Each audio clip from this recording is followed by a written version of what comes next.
नुकत्याच घडलेल्या या मानवतेला काळीमा फासणाऱ्या घटनेला जर आपण सर्वांनी पालक म्हणून, एक भाऊ म्हणून, एक वडील म्हणून, एक बहीण म्हणून जर विचार केला तर नक्कीच प्रत्येकाचं मन हे लावून जाईल अशी ही दुःखद घटना आपल्या पुढे परिवारावर कोसळली आहे.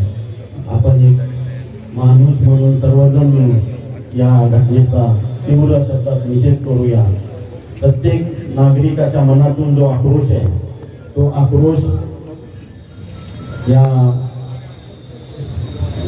सरकारमधल्या ऍडमिनिस्ट्रेशन मधल्या सगळ्या लोकांनी ओळखून हा खटला फास्ट ट्रॅकवर घेऊन लवकरात लवकर त्या गुन्हेगारांना जास्तीत जास्त कशी सजा देता येईल ती सजा लवकरात लवकर मिळावी एवढी अपेक्षा या निमित्ताने मी व्यक्त करतो.